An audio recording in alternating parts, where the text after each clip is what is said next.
Hi, I'm Tanishka from DocTrePat Healthcare Services. Today we have a really special guest with us, Dr. Rohit Bansil, who is the Director of Neurospine and Neurosurgery at BLK Max Hospital, New Delhi, India. We'll be discussing about neurospine and neurosurgery and everything you'll need to know about it, like symptoms, sign, and everything. Today we have Dr. Rohit with us from BLK Max. Hello, Dr. Rohit. Thank you for joining us today. Just to start with, we want to know your background from where you started with neurosurgery. Could you please tell our listeners a bit about your journey, how you started with neurosurgery and everything? Hello, Tanishka. Good evening and good evening, the audience. So, thank you for having me here in your studio. Yeah. So, my name is Dr. Rohit Bansil, and I'm the Director of Neurosurgery and Spine Surgery in BLK Max Hospital in New Delhi. So, I started my career way back in 2000 when I joined my MBBS from a private college. And then subsequently, during my training, I developed fond interest in surgery. And during my rotations in various fields of surgery, I somehow developed a fond interest in neurosurgery as well. So that is when I decided I should be taking up this as my specialization. So then I worked hard for it, of course, and then I got into one of the most prominent government hospitals in Delhi for my neurosurgical training. Post that, I went to Japan for 3 months to do advanced spine surgery fellowship. Okay. And that's how the journey has been, and so far, yeah. So I see you've worked in some of India's top hospitals and trained many patients, like trained internationally also. How has that shaped your practice today, like in India, and you go outside also in Africa, I believe? So how has that shaped you? Well, the medical profession is changing every day. It's a very dynamic field, and all you need to inculcate in your practice is, what helps you in your practice is good clinical exposure. So thank God I was there at a very good institution for my training, my residency in neurosurgery, which gave me enough exposure in all cases of brain and spine surgeries. Post that, I went for specialized training in spine surgery to Japan, which helped me broaden my perspective towards surgery. The advanced technology, the latest techniques, the new surgeries that are being done. So eventually I incorporated everything, all the experience into my current practice, and that is really helping me out. Thank you. Okay. What types of neurological conditions do you actually treat? Like, what are your areas of interest into it? So neurosurgery is a very interesting field.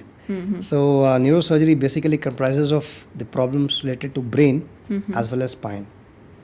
So I deal with the variety of cases of brain and spine problems. So in a nutshell, I think over the period of conversation, we'll be discussing each and every problem. Okay. But in a nutshell, the brain problems are mainly that I'm dealing with are the brain tumors, the pediatric brain deformities, the infections of the brain, the trauma of the brain, the vascular malformations of the brain.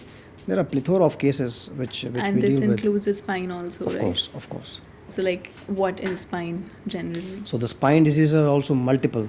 The most common ones that we are encountering are the degenerative changes in the cervical and the lumbar spine. That is very, very common these days because of the lifestyle problems. Apart from that, we are ably dealing with the congenital conditions of the spine like scoliosis, the spinal deformities, spinal deformity corrections, which is a very, very challenging thing to treat. Then spinal vascular malformations, spinal trauma. Okay. To begin with. Okay. So my next question would be, when people hear the word brain surgery or spine surgery, they often get scared. So, like, how would you explain it to someone, a patient, who has not ever been to a hospital regarding this condition? Certainly the word brain surgery or brain tumor, brain trauma, or a spine injury, spine tumor, these words invite anxiety, apprehension. But my message to people is that whenever you're diagnosed with such a condition or your loved one is diagnosed with such a condition, the first thing and the most important thing is to seek the medical treatment at the right time. Do not delay and do not be afraid. So when exactly is that right time? The right time is when you know it. So some people, what happens is that I receive many patients, probably because of lack of access to good health care. So for example, a brain tumor patient came to me with a history of seizures, epilepsy, which is a manifestation of a brain tumor. for last 7 years. So for 7 years, that patient had been primarily getting treatment for the epilepsy, but nobody cared to find out why was he having that epilepsy. Eventually, when the patient developed weakness on one side of the body, that was the condition, that was the time when he was referred to me. So it was already very delayed. So the outcomes in neurosurgery and spine surgery definitely depend upon the timely intervention. I feel people tend to ignore their signs, that early signs, but people are actually not aware of the early signs and symptoms also. So could you just brief us on what are the early signs and symptoms that people should never ignore? And like headache, I don't know much about it. Headache, eyesight weakness. So what are those? I think that's a very good question. So I'll begin with the common conditions of the brain first. So like I told you, in my common practice, I'm encountering a lot of brain tumor cases these days. So the brain tumor has very specific early signs. The most common symptom of a patient having a brain tumor is a headache, and characteristically that headache is early in the morning, and that headache gets relieved by vomitings. Then based upon the location of the tumor and the size of the tumor, there could be many associated symptoms as well, like progressive weakness on one side of the body, epilepsy, seizures, slurring of speech, blurring of vision, visual impairment. So there could be many findings, many symptoms which a patient can present to you with, or you can identify. But yes, like I told you, characteristic headache is very important feature which I just described. Similarly, a patient can present to you with a stroke. Stroke is again a neurosurgical emergency, a neurological emergency. So in stroke, the patients usually have a sudden onset weakness on one side of the body, or paralysis on one side of the body. Also, there is a deviation of face to one side. There is slurring of speech. There is sudden unconsciousness. So all these are warning signals that indicate that yes, you should be seeing your neurosurgeon at the earliest. So like we say, time is brain. Time is money, time is brain. So early intervention makes all the difference. Okay. So like in your experience, what delays treatment the most? Is it the cost, the fear, or just the lack of information? So in a developing country like India and Africa, many people do not have an access to quality health care. So initially they just end up seeing a GP, a general practitioner or general physician. So one point is lack of access to good quality health care. The second is that people tend to ignore their symptoms. Like headache, I said. Headache cannot be taken lightly, first thing. So if at all you have a warning signal like a headache, persistent headache for a long time, you must see a doctor immediately. A doctor will help you just get some basic tests done and identify the problem. And that's that can give you a peaceful time. However, if you keep on delaying it, and ultimately when the problem blows out of proportion, that time it becomes very difficult for the patient and the doctor to get hold of the treatment. Okay, so you've actually treated a lot of patients from Africa, right? So what are the most common neurological conditions which you find in African patients generally? So I have been traveling to Africa for more than 10 years, and I've been dealing and treating patients for more than 10 years from Africa, different countries in Africa. So pertaining to the brain problems, I see brain tumor cases are very common. And similarly, brain vascular malformations like brain aneurysms, AV malformations are also very common in African region. Okay. And talking about the spine, degenerative spine diseases of cervical spine and the lower back, lumbar spine, they are also very common. So how are they caused in African patients mostly? Well, there is no specific reason for that. I mean, so far the etiology of the brain tumors is still unknown, and why it happens in a particular region. So that may be linked to the ethnicity, the genetic factors, the environmental factors. There could be plenty of factors, but there has been no pinpointing factor that why this thing happens in a particular area. Similarly, spine. The degenerative changes of the spine are primarily because of a lifestyle.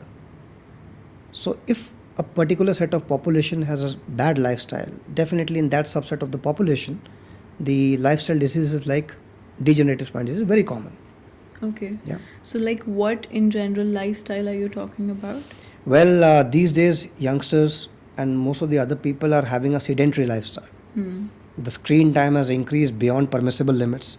Most of us are sitting on a couch, on slouching, looking at the phone like this, iPad, screen, lying down on the bed, watching TV, sitting on the bed watching TV. I think most of us, you and me, also do that. But that's a very poor lifestyle. That puts a lot of strain over the spine and causes all these problems. Okay. So, like, are there any specific challenges or like late stage conditions you often notice because of delayed diagnosis in these areas? Well, yes, I do. A lot of patients come to me with a very, very complicated condition. But like I said, there is no condition which is not treatable. Definitely the outcome depends upon how early you intervene. So it's not that the treatment is not possible. The treatment is very much possible, but the recovery process is automatically delayed once you get a late intervention done.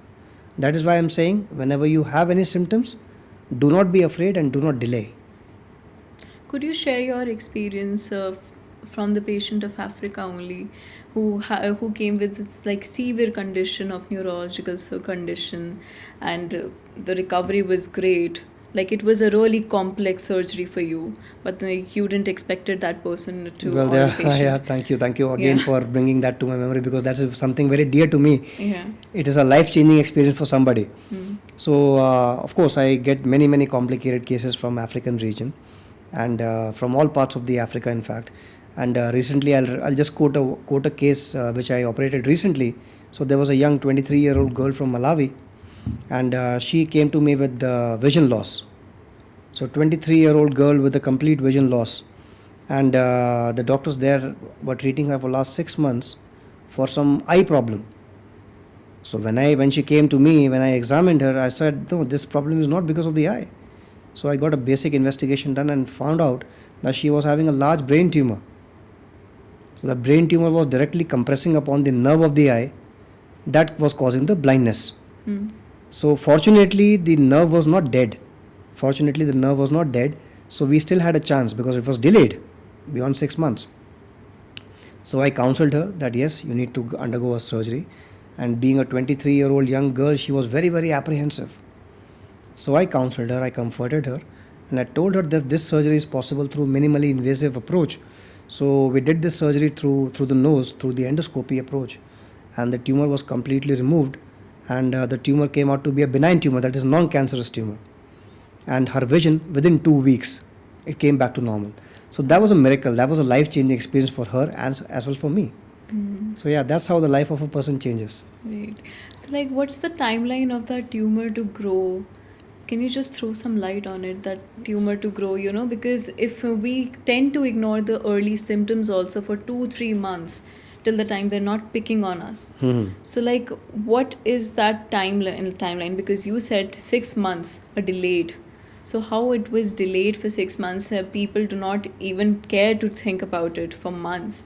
So, like, how does it start? So just like human beings, the brain tumors and the spine tumors are also of different characters. Like human beings, some people are very mild and some are very aggressive. Same goes for the brain tumors and the spine tumors as well. So the benign tumors, that is non-cancerous tumors, they are very slow growing. It may take months or years to grow. However, the cancerous tumors are very aggressive. They show a very rapid growth. So the clinical symptoms of the patient do depend upon what kind of tumor they are harboring. Like in this case, 6 months was enough time for somebody to have a vision loss. Vision loss in a 23-year-old patient is not usual. Yeah. That's a red flag sign that you need to really, find some way out. But sitting over that for 6 months is definitely delaying it beyond permissible limits. So, how do you decide whether a patient needs surgery or medication or just physiotherapy would help? So there are plenty of conditions that we are dealing with, like I told you. So talking about the brain surgeries and the spine surgeries, so the mode of treatment and the line of treatment depends upon the diagnosis.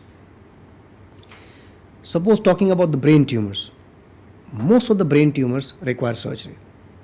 Only the small ones and the ones located in the deep areas can be spared off, but more than 95% of the brain tumors require surgery. So everything depends upon the clinical condition, the diagnosis. That basically guides us what treatment that we have to offer to the patient. Like speaking about the spine problems, the degenerative spine problems. So to begin with, the cervical and the lumbar degenerative problems, most patients present in an early stage. when they have a very severe back pain, severe neck pain, radiation down to the leg, down to their hands. So in 70% to 80% cases, the medications and physiotherapy alone settles the problem. Only 20 to 30% of the patients will eventually require surgery. Okay. So everything depends upon your diagnosis and at what stage you're presenting to the clinician. Okay. So, like, can you walk us through what a typical spine or brain surgery in your hospital looks like? Like, Well, what's the advanced technology you're using into it? okay. So the brain and spine surgery, again, like I said, if you speak to it about to a common man, everybody gets scared. But thanks to the modern technology, these surgeries have become very, very safe and very effective these days. So the modern technology in terms of neuronavigation, the robotics, the intraoperative nerve monitoring technology, intraoperative high resolution microscopes. So all these technologies have basically made the work of the surgeon very, very safe and very precise. So speaking about brain tumor surgery, we use a technology called the intraoperative neuronavigation. That is like a robotic surgery. So that helps us to pinpoint the location of the tumor by millimeter precision. Okay. So you know where the normal tissue is and where the abnormal tissue is. So you can straight away go and precisely excise the tumor without even touching the normal tissue. So that is how precise it has become. So, like, how do you perform that robotic surgery?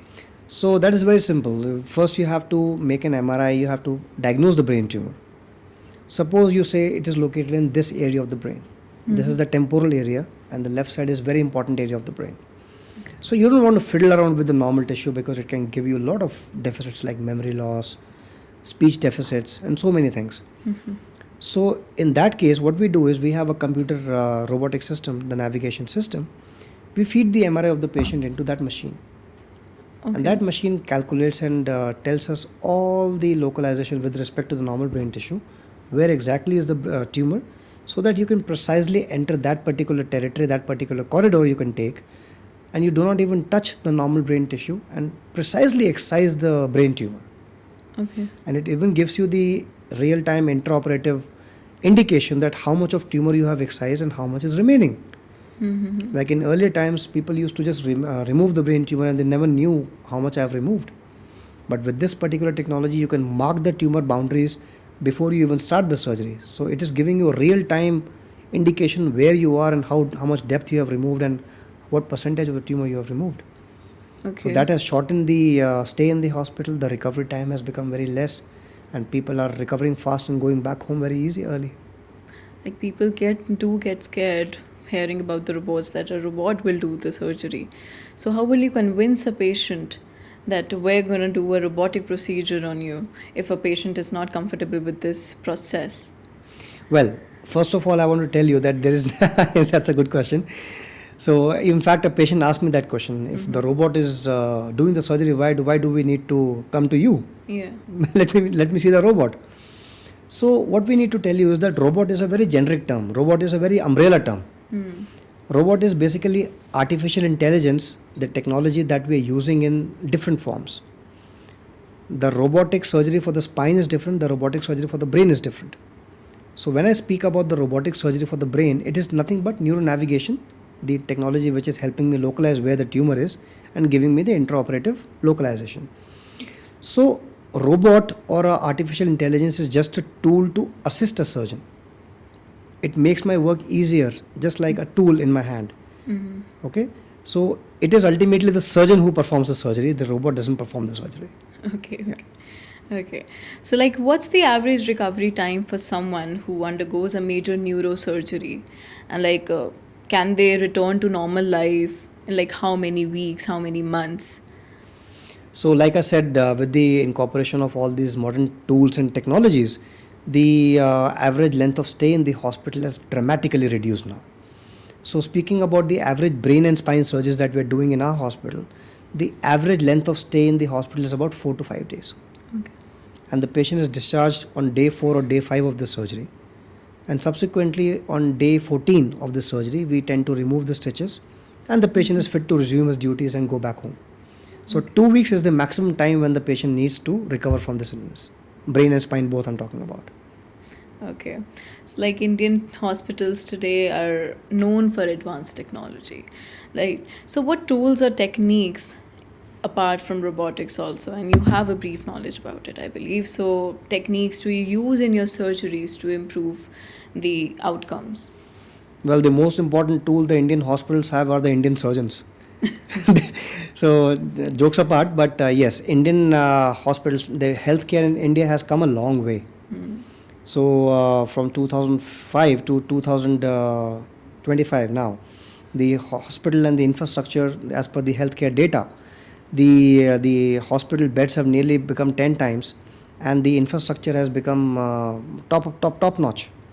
So, speaking about the hospital where I work, BLK Max Hospital, so we have the most modern technology, the most modern the operation theaters. What is more important in a patient for neurosurgery and spine is the pre-operative and the post-operative care. Surgery definitely has to be safe using all these modern equipments, but the post-operative care is very, very important. So the ICU team, the ICU setup, everything plays a very vital role in patient's recovery. And also before the surgery begins, the diagnosis. So we have the most modern diagnostic equipment with us that helps us to diagnose a problem within no time. Mm-hmm.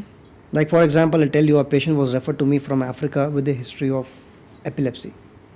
The patient was referred as a case of epilepsy to me. The patient is having seizures. So when the patient came to me, I did a detailed and thorough evaluation. I found out that the patient was having a tumor in the spine. So that spine tumor was causing spasms. The spasms are like stiffness movements of the hands and limbs like this. So the doctor there mistook this as epilepsy, and they were treating him for epilepsy there. Okay. So diagnosis is very, very vital. When I did this surgery for the spine in that patient, the patient became absolutely all right.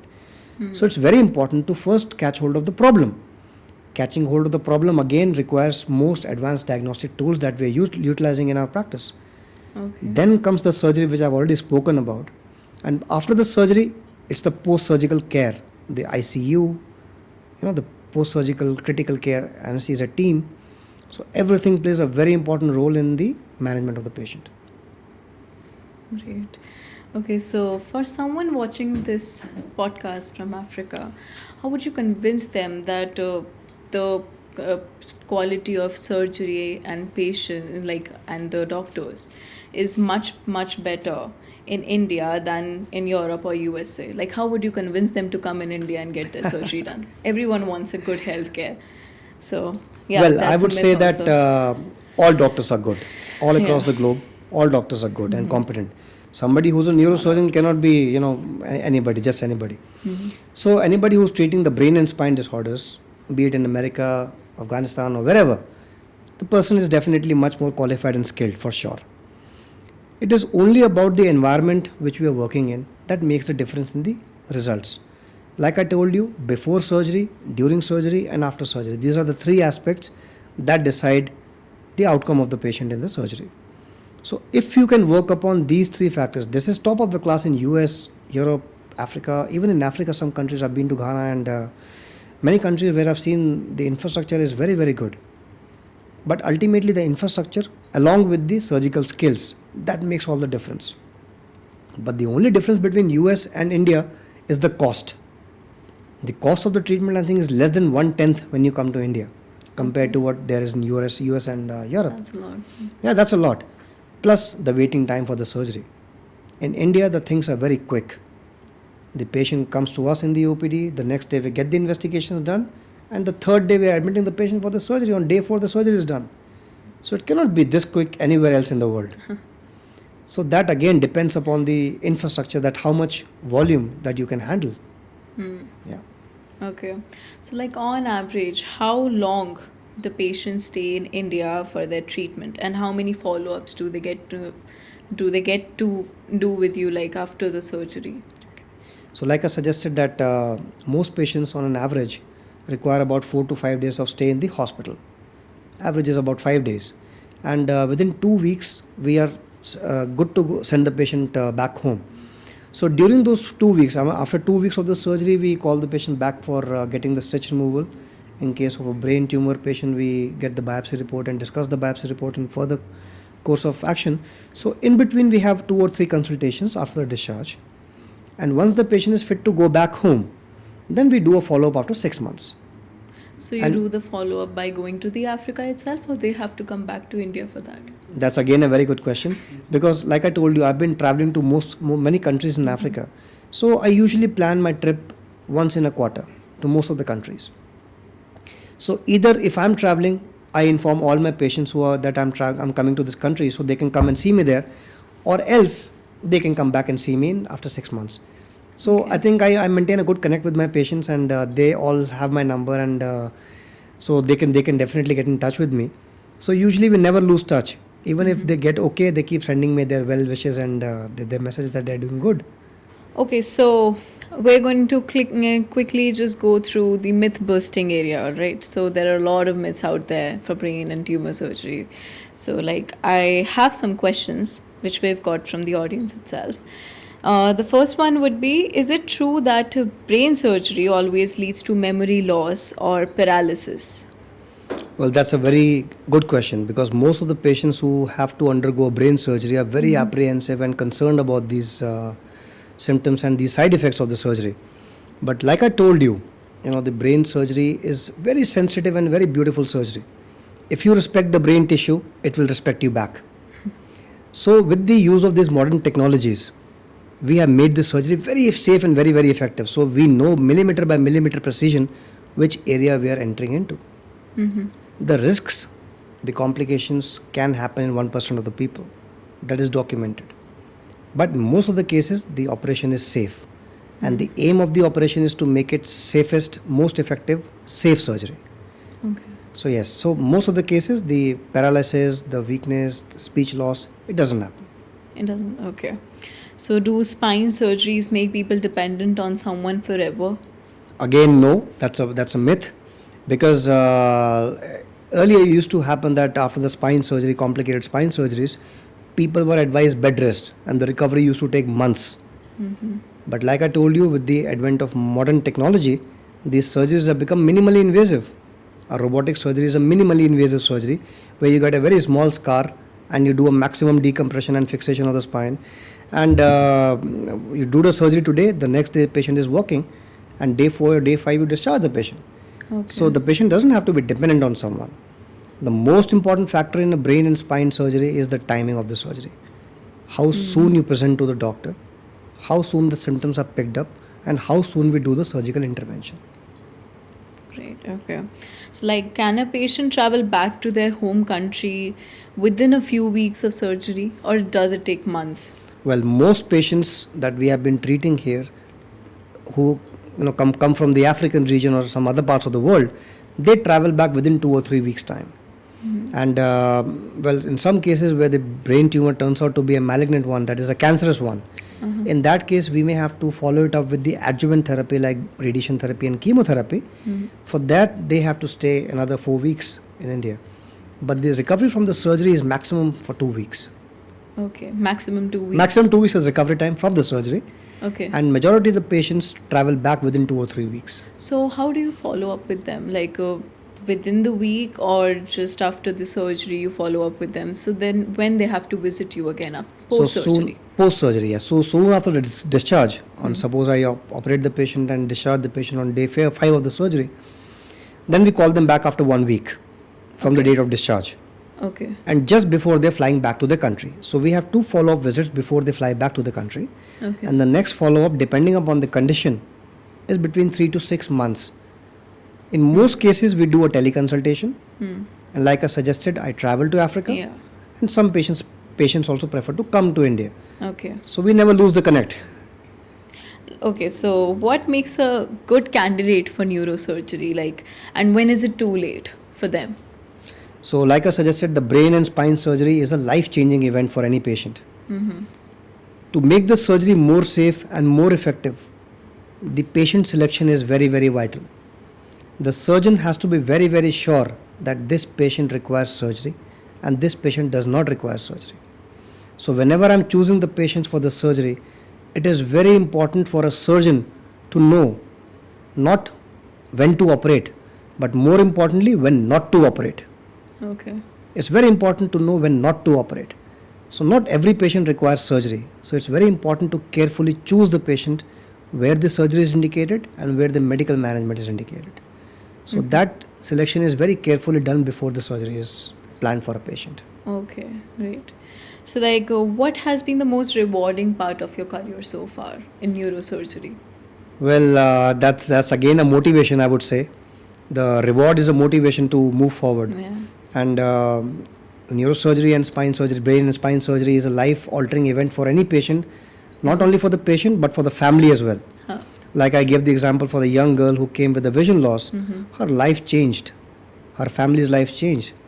Another young boy from Ethiopia, his father, brought him in his lap, in his hands, in his laps.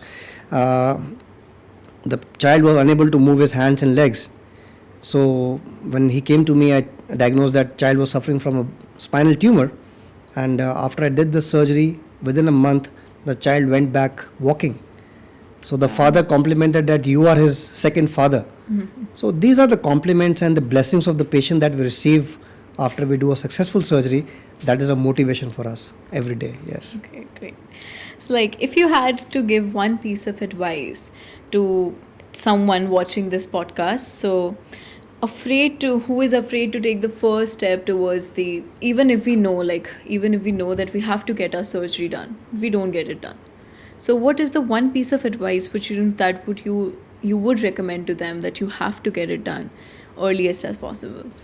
So my message to people would be that neurosurgery in India has come a long way, and we are at par or even better than most of the modern countries that we are dealing with. So the first step is do not delay. Getting the treatment done at the right time makes all the difference. So that is the main center point. So do not be afraid and do not delay. That is the mantra that I tell my patients. That is something that you need to follow and tell everybody. That delaying is only going to prolong your agony, prolong your recovery process. So like I told you, most of the surgeries have become very, very safe and very effective. So there is nothing to be afraid of. And once you decide that yes, the surgery has to be done, it has to be done. There is no running away from it. And mostly the patients who are suffering are the ones who tend to look for alternative options. But once you exhaust those alternative options, then when they come back to us, it is already too late. But it's never too late. I would recommend that whenever you have even slightest of doubt, there is no harm in consulting. A doctor would only give you an honest opinion, a correct opinion that what is the best way forward for you. Okay. So, like, for our audience from Africa, who are considering treatment in India, why should they trust Indian doctors? I'm repeating my questions again, but why would they trust you as a doctor to come to India only? Well, that is something for my patients to say. That is something for my patients as a testimonial to say. No doctor would say that I'm the best. Come to me. He's not the good doctor. Don't go to him. All doctors are good. All doctors are equally competent. It is only about your attitude, how you receive the patient, how you treat the patient, and what is your outlook towards the disease, and how do you think you can change the life of a patient by doing that surgery. So that personal touch, that devotion, that time makes all the difference, I believe. So I would never say that I'm the best, but yes, the patients who speak about their treatment, they are your best testimonials, and they are your best, the ones that can speak for you. Okay, great. So we've actually got to know a lot about you and your surgery, neurological surgeries and all. So now next I would actually brief you, you have to brief us, about the brain tumor surgery and spine surgeries. So tell us about brain tumor surgeries. How are they performed and what are different types of brain tumor surgeries? So I'll just give a brief rundown because the brain tumor, a tumor is a very broad term. Any abnormal growth of cells in the brain is called a tumor. Yeah.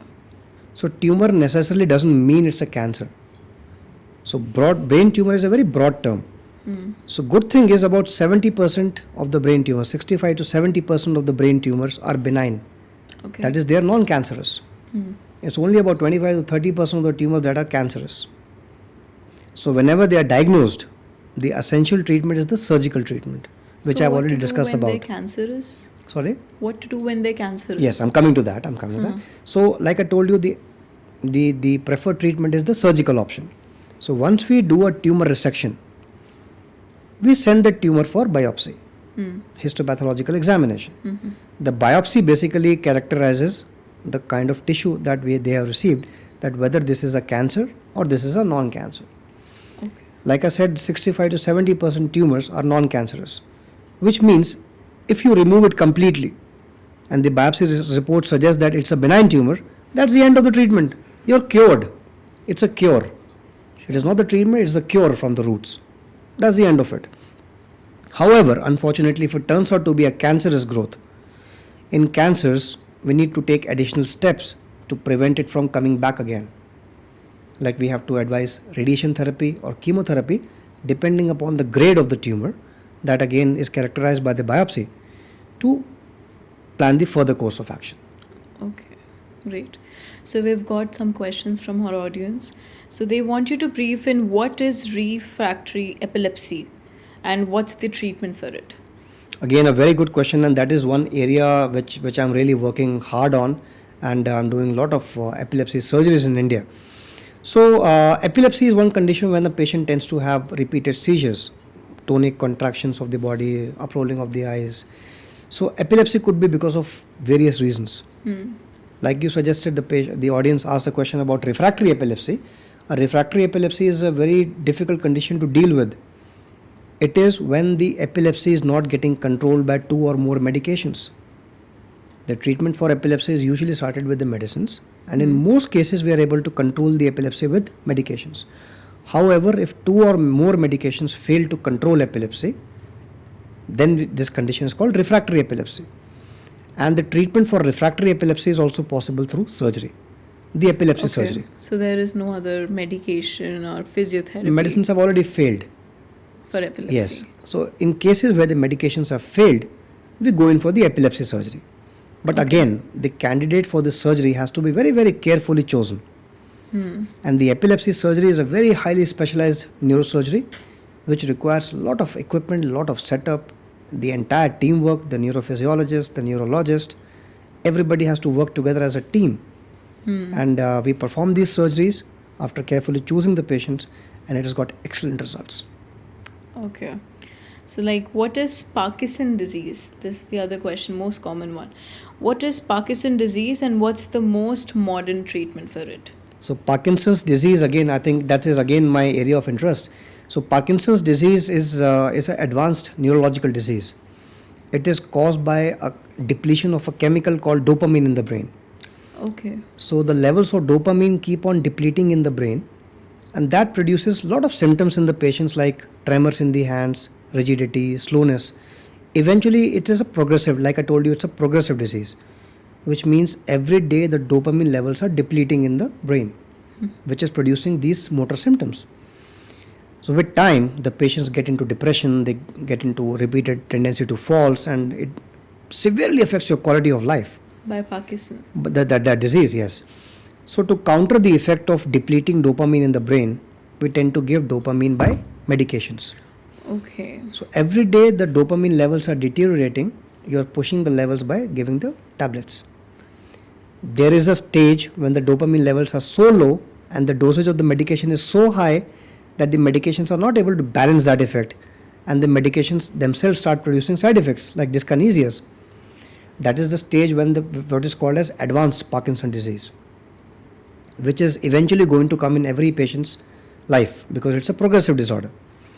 To counter that, we do a surgery for Parkinson disease called deep brain stimulation. Okay. So deep brain stimulation is like a brain pacemaker surgery. Like we have a heart pacemaker surgery, we have a brain pacemaker surgery. So we basically carefully choose and select deep areas of the brain which are responsible for Parkinson disease, and we place 2 electrodes into the brain, and under the skin they are connected to a pacemaker battery which generates the electrical pulses and sends the stimulation to the brain. So those stimulations basically counter the effect of depleting dopamine. Okay. Which means through an externally controlled device, you are just sidelining the medications. And that device has multiple settings. The moment the dopamine levels are depleting, you can go on increasing the current. Stimulation, and there are multiple settings that we can do, like a transistor. So the good thing about that device is that, like, many patients are treated from Africa. So even if the patient is sitting in Africa and he is having worsening of the symptoms, sitting remotely in India, I can change the programming. Oh, okay. The patient need not travel back to India. Mm-hmm. So sitting there in Africa, they can log into the internet and Wi-Fi. We can connect over the same system, and with the push of the button, I can change that setting of the device sitting miles away in Africa. Wow, So that's how it works. So the surgery is called deep brain stimulation, Mm-hmm. and it is a game changer. It is a game changer. It has definitely changed the quality of life of many patients from Africa. Recently, I had a pediatrician from Tanzania. Mm-hmm. He was a 74-year-old doctor, a pediatrician, and he came to me in a very distressing state. He was unable to write prescriptions because the hands were shaking a lot. So I recommended him that you are a professional and you should go for this surgery. And now he wrote me a nice letter that thanking me for the that he is back in the practice. Wow. And that is how the quality of life of a person changes. Yeah. Okay. So, like you told us that Parkinson disease is caused by the depletion of dopamine. Yes. So, how does depletion of dopamine happen? Well, there are multiple factors for that. I mean, there is no specific reason for this. Could be genetic factors, could be many other factors. We look around us that we can only see that there is a lot of dopamine, of like increase of dopamine going on. So, there are a lot of sources that people can actually increase their dopamine. So there, like, depletion is needed in this generation, I believe. So how does that happen? Well, again, we're trying to link two different things. So this is something called degeneration. There's a substantia nigra. That's a very important area in the brain. Mm-hmm. So that has a loss of the neurons, which are really, responsible for releasing the dopamine. Mm. So due to some reasons, maybe genetic or environmental, those cells in the brain tend to die. Okay. It doesn't happen in everybody, but in those patients who are predisposed to Parkinson's disease. So with the depletion, with the dying of those cells, the level of dopamine go on gradually decreasing. That is what produces the symptoms. What's the major age in which you are prone to get Parkinson disease? Earlier, that was a disease of the old age, 50s and 60s, but now even young onset Parkinson disease is very, very common. Even in 30s, patients are coming to me with Parkinson disease. 30s. Maybe the environmental factors are to be blamed for that, but the research is still going on ascertaining the cause of Parkinson disease in the young people. Okay. So, like, off lately, we've discovered a very sharp stabbing pain on the face of a patient. So, like, is it neurological condition? Yes. Yeah. So that condition is called trigeminal neuralgia. So trigeminal neuralgia is a very, the patient present to us with a very sharp stabbing kind of a pain on the one side of the face. Mm-hmm. So that is basically due to a compression of the nerve of the face inside the brain by another artery. Normally they are separate, but once they collide and touch each other, that is what produces the symptoms. Unfortunately, many patients end up going to a dentist. They feel that it's a dental pain and they get the tooth extracted, but that doesn't solve the problem. So diagnosing a trigeminal neuralgia is very, very vital. Recently, I had a patient from Switzerland. She was having this kind of a facial pain on one side. Okay. So my friend, Mr. Gaurav, he was the one who thought that, no, it doesn't look like a dental problem to me, sir. Why don't you check it up? I said, good that you diagnosed this problem for me. And I did the evaluation. I said, this is trigeminal neuralgia. She also got the tooth extracted in Switzerland. Okay. 2 tooth extraction in Switzerland. So I told her that the problem will not be settled by tooth extraction. The problem is a neurological problem and you need a small surgery for this. Okay. The surgery is called microvascular decompression, where we just separate the two artery and the nerves and we put a pad in between the two so that they don't touch each other. Mm-hmm. The moment you separate them and put a pad, the problem is finished forever. And she gave me a basket full of chocolates when she went back. The Swiss so chocolates. Okay. That's a reward. Okay, great. So, coming on to the spinal surgery, what is the spinal deformity correction surgery? That's all. Well, the spinal deformity again is it's a deviation of the normal anatomy of the spine. It's an abnormal curvature of the spine that can happen in the forward direction, which is called kyphosis, and in the sideways direction called the scoliosis. So in most cases it is idiopathic. Idiopathic means it doesn't have any underlying reason. And majority of the cases it is just cosmetic deformity. It doesn't lead to a neurological deformity. Okay. Neurological deficits like weakness of the legs or hands. So this is a problem with the young and adolescent people. because they get a crooked spine deformity. The spine, there is a hump on the back, the spine tends to be sideways. So with the age, with time, the body structure becomes, because the spine is the center point of your skeleton. So once the spine is deformed, it's curved to sideways, suppose for example, your ribs are deformed, your lungs are deformed, your internal organs are deformed, everything takes a hit. And it is again, with the age, it progresses. And that tends to, cause more problems in the spine and your knees and everything. So most patients who are having a severe deformity require a surgical correction. Okay. So surgical correction for scoliosis or kyphosis again is a very challenging condition, to treat. So when you correct a spine, suppose you have to put traction and correct a spine, definitely there is a traction on the nerves, there is a traction on the spinal cord. Okay. So that need to be dealt with by doing the operation. So again, the technology like intraoperative nerve monitoring and the robotic surgery helps us to achieve it. And I have treated so many patients from Africa and who are doing so well now. So what is scoliosis, and one more you mentioned? Kyphosis, right? yes. Kyphosis. What is that? Like I said, the sideways curvature of the spine is called scoliosis. Okay. And the forward curvature of the spine is called kyphosis. Okay. So, it is again a progressive problem. So with time, the curvature goes on increasing. And that, puts a hump on the back, hump on the side, the spine becomes like this. You must have seen many patients walking with a hump on the back. So that's a deformity. So a deformity has to be dealt with on time and has to be surgically corrected on time. Okay. Again, not every patient requires surgery, but yes, those who do should get operated early. Okay, great. So next question is, what is the robotic spine surgery? So robot again is an artificial intelligence tool that we employ for aiding us with more precise surgeries. So technically for spinal deformities or spinal degenerative conditions, we do a decompression and we put pedicle screws in the spine to provide pedicle screw and rod in the spine to provide support to the spine. Okay. Traditionally, the screws are placed in the spine with the help of intraoperative X-rays. They are very accurate for sure, but the accuracy has been made multiple fold by use of this robot. Okay. So robot is an artificial intelligence technique which helps us to again make the surgery very, very accurate, very precise and fast. So how do you actually operate robots in the OT?